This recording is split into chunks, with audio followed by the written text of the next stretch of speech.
Giles Watling. Thank you, Madam Deputy Speaker. And I'd like to say that, like my honourable friend from Windsor, I was a smoker for many a year, and I gave up some 30 years ago, and it was, as I said earlier, in an intervention, one of the hardest things I ever did. And I wish to God that vaping had been available to me then to help me off what would now be a £45 a day habit. So I slightly disagree. People do steal to support such a habit, I imagine, as it is extraordinarily expensive. And banning things, as we all know, tends to drive things underground, and nobody today, as far as I've heard, has mentioned the prohibition of alcohol in America, and look what that led to.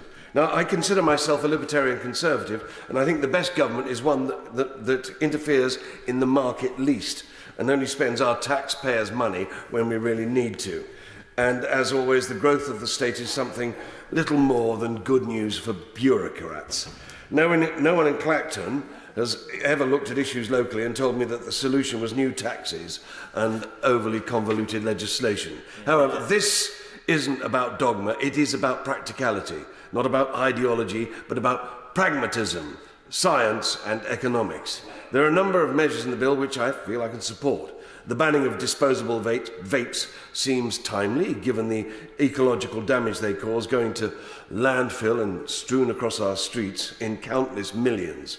Revisiting the legal age of vaping and smoking seems to be a logical response to the worrying fact of underage people navigating their way towards addiction through these vapes. And I'm pleased that the government has listened to me on the subject of nicotine pouches just mentioned by my honourable friend. However, let's consider what the science of public health and the recent economic facts have taught us. Vapes are cheap, available and attractive to many. And that's why smoking has dramatically decreased. The recent tax on vape liquid may well be regressive if vaping costs starts to gain parity with normal cigarettes. The free market has done its job and given the public a cheaper and healthier alternative. And I'd be deeply worried about the unintended consequences of monkeying around with that. I feel we also need to step out of this space and consider what actually works on the ground. No one currently needs a license from their local authority to sell vapes or nicotine products. This means that trading standards teams are often a skeleton crew. And yet, do we think a complex and incremental age-increasing ban is enforceable with such weak enforcement? It isn't. Yeah. I certainly don't buy the argument that you pay for expanded teams via increased fines. You don't increase the headcount of staff based on speculative and one-off cash injections from fines.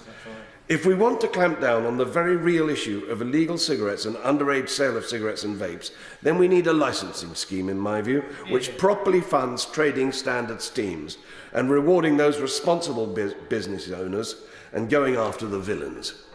Now, I could support a ban on selling these products to those under 21 or under 18 or whatever. This could hit the government's laudable goal of killing off underage consumption by getting the sale out of teenage years entirely. That is simple and impactful. This, in my mind, is preferable to a law which puts the shopkeeper in the firing line for having to interrogate people in line, turfing out the 22-year-old whilst questioning the 24-year-old and supplying the 25-year-old. This is clearly nuts. I've spoken to retailers in Clacton, and the generational nature of the ban is frankly quite frightening for many.